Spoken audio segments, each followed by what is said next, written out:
रोज सुबह मेहनत करने जाते हो और पसीना बहाकर लौट आते हो, और धन के नाम पर फूटी कौड़ी भी नहीं लाते। अरे बकवास बंद करो राधा। एक तो सारा दिन खेत में हल चलाता हूँ, ऊपर से तुम्हारी बातें भी सुनूं।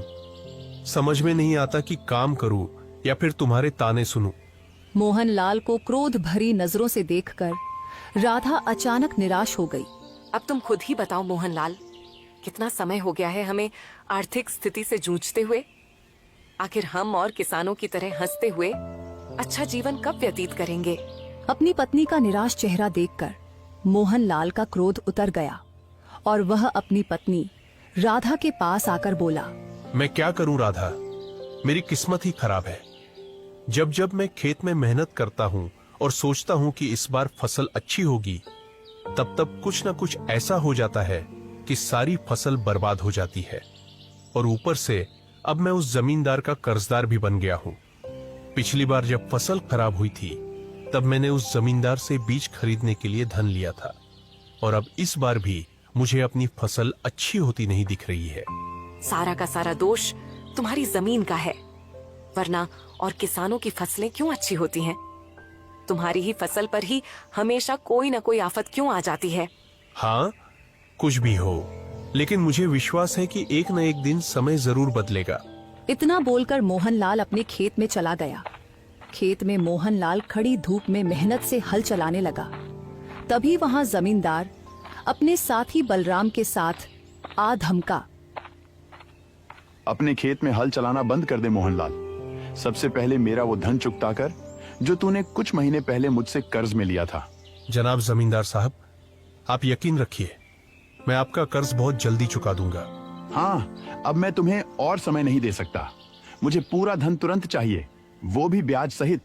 जमींदार साहब, आप भी तो देख रहे हैं कि मैं इस समय खेत में मेहनत कर रहा हूं। कुछ दिनों की बात है, फसल आ जाएगी। मैं अपना कर्ज फसल बेचकर चुका दूंगा ना। ऐ मोहनलाल, ये तुम्हारा फसल उगाने का सपना सपना ही रहेगा, क्योंकि मैं काफी समय से देख रहा हूँ, जब भी तुम अपने खेत में फसल लगाते हो, कभी कीड़े लग जाते हैं, कभी आग लग जाती है, कभी बारिश की मार पड़ती है या कुछ और। सच्चाई ये है कि तुम्हारी किस्मत में किसान बनना ही नहीं है। इसलिए मेरा और जमींदार का समय बर्बाद मत करो। बलराम की बात सुनकर मोहनलाल के चेहरे पर क्रोध छा गया। बकवास बंद करो बलराम। अगर तुम जमींदार के नौकर हो तो नौकर बनकर रहो।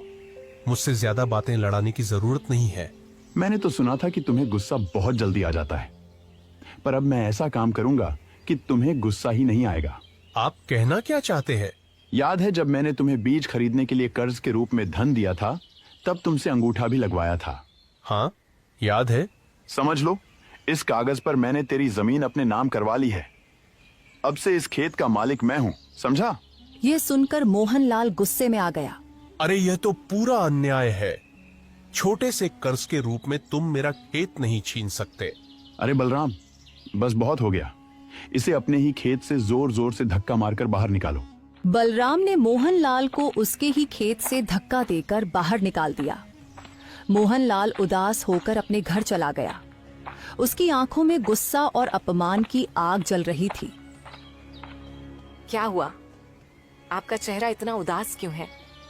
और आप समय से पहले ही खेत से वापस कैसे आ गए? राधा, जमींदार ने मेरे साथ बेईमानी की है। उसने मेरा खेत मुझसे छीन लिया। कुछ महीने पहले मैंने बीज खरीदने के लिए उससे थोड़े से पैसे उधार लिए थे, और उसी समय उसने चालाकी से मुझसे अंगूठा लगवा लिया। अब वह कहता है कि खेत उसका है। तो क्या आप यूं ही चुप बैठेंगे? आपको सबसे पहले गांव के मुखिया से शिकायत करनी चाहिए। अगले दिन मोहनलाल मुखिया जी के घर पहुंच गया। मुखिया जी, जमींदार ने मेरी जमीन बेईमानी से हड़प ली है। कुछ समय पहले मैंने बीज खरीदने के लिए उससे कर्ज लिया था, जो मैं समय पर चुका नहीं पाया। इसी दौरान उसने मुझसे अंगूठा लगवा लिया और अब कह रहा है कि वह खेत उसका है। मोहनलाल, इस मामले में मैं तुम्हारी कोई मदद नहीं कर सकता, बल्कि मैं ही क्यों, गांव का कोई भी व्यक्ति तुम्हारी मदद नहीं करेगा। जमींदार बहुत दबंग है, सब लोग उससे बहुत डरते हैं। मैं चुप नहीं बैठूंगा। उसने मेरा खेत छीना है। एक किसान के लिए उसकी जमीन मां के समान होती है। इतना कहकर मोहनलाल सीधे केशव नगर राज्य की ओर चल पड़ा और राजा विक्रम के दरबार में जा पहुंचा। महाराज, जमींदार ने थोड़े से धन के बदले मेरा खेत हड़प लिया है। मैं एक गरीब किसान हूं, सालों से अपनी जमीन पर मेहनत कर रहा हूं। पिछले मौसम में फसल बर्बाद हो गई थी, इसलिए मजबूरी में मैंने जमींदार से थोड़ा सा कर्ज लिया। बीज लेते समय उसने मुझसे एक कागज पर अंगूठा भी लगवा लिया।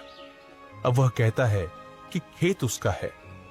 महाराज, मेरे लिए वो जमीन सिर्फ खेत नहीं, मेरी रोजी रोटी, मेरी इज्जत और मेरी मां जैसी है। मुझे न्याय चाहिए महाराज। अगर रामपुर गांव के जमींदार ने तुम्हारे साथ वास्तव में ऐसा किया है तो तुम्हें जरूर न्याय मिलेगा।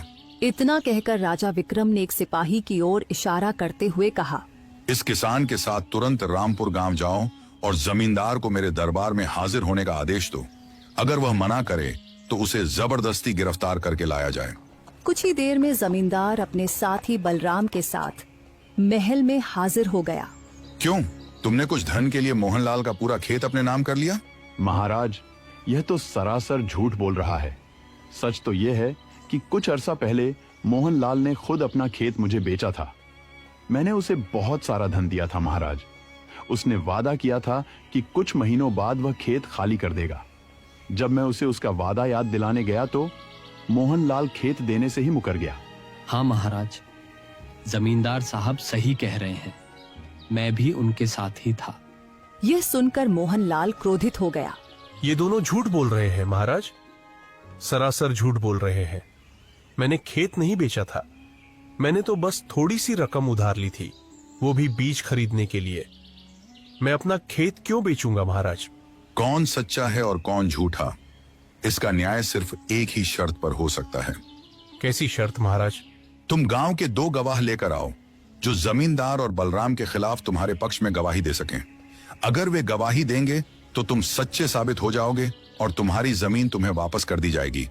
और जमींदार, तुम भी ऐसे ही 2 गवाह लेकर आओ जिन्होंने मोहनलाल को खेत बेचते हुए देखा हो। जमींदार और बलराम वहां से चले गए। मोहनलाल भी गांव लौट आया और गांव के लोगों से मदद मांगने लगा, लेकिन जमींदार के डर से कोई भी मोहनलाल की मदद करने को तैयार नहीं हुआ। अगले दिन मोहनलाल उदास होकर राजा विक्रम के दरबार में खड़ा हुआ।